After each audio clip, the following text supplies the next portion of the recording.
Mondial Pagani 1948 125 Best Motorcycle Review Liquid-cooled, DOHC, single.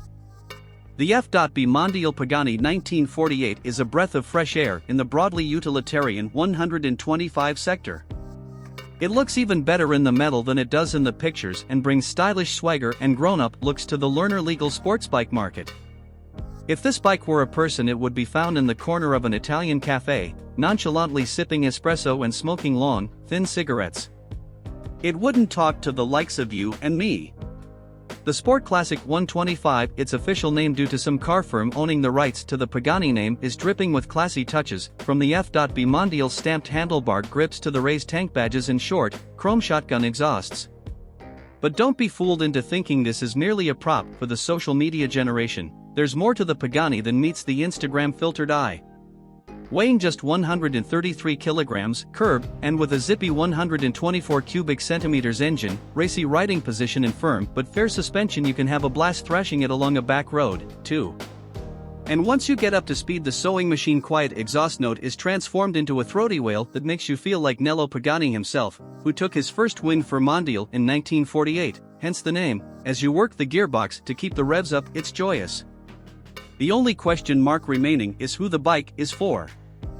Older riders looking for a runabout or a touch of nostalgia would likely go for the Pagani's 300 cubic centimeters bigger brother or the more comfortable, naked HPS.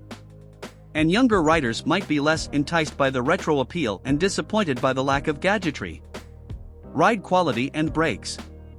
The Pagani's upside-down forks and twin shocks are more than up to the task of coping with the lumps and bumps of terrible UK roads, but hold reassuringly firm in the corners. This, coupled with the bike's lightness and flickability, means you rarely come out of a corner feeling that you could have gone a little faster.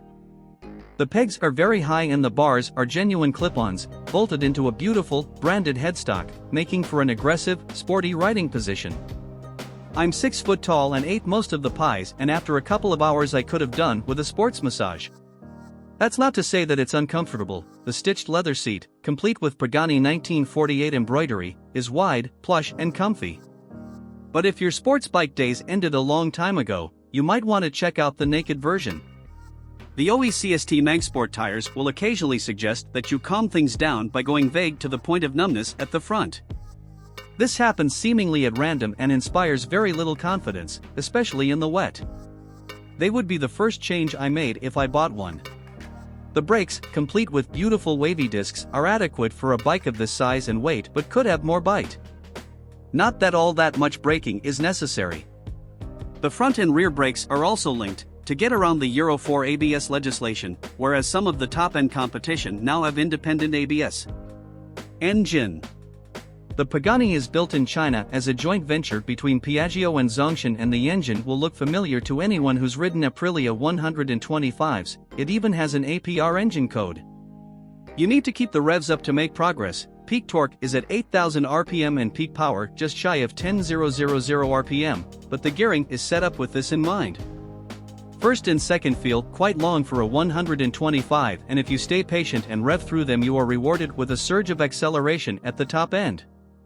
Fifth will get you up to cruising speed, even in national limits, with sixth acting as a sort of overdrive that struggles with the gentlest of inclines or a headwind.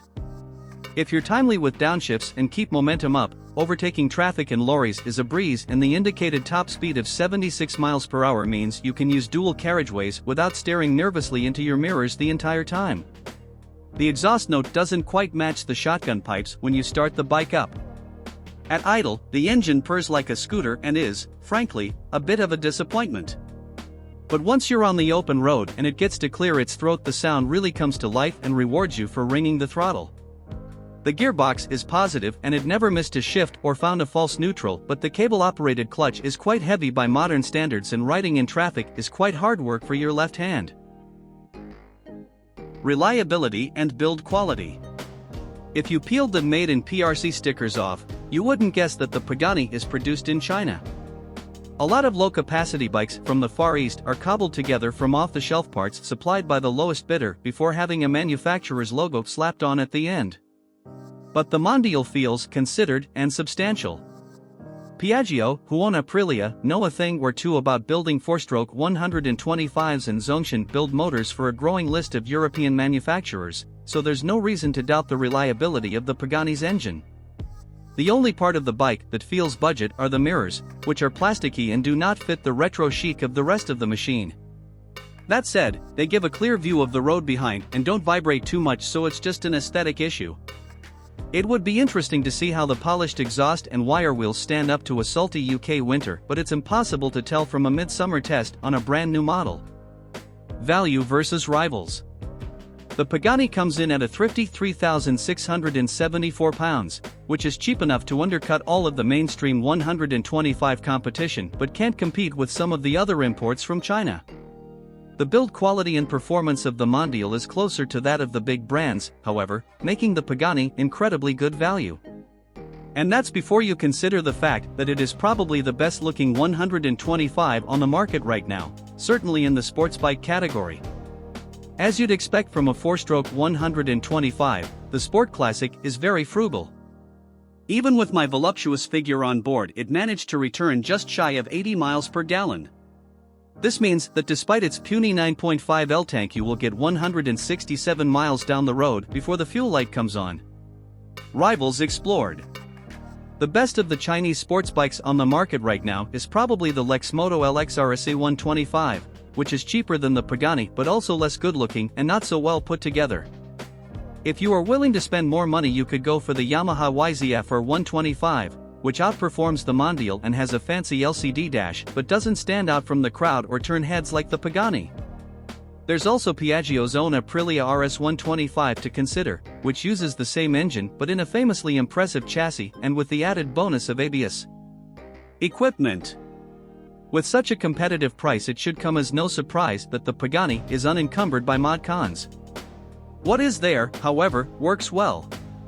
The small, round LCD display gives more info than expected, incorporating a rev counter, fuel gauge, engine temperature and gear indicator neatly alongside the usual speed and odometer readings.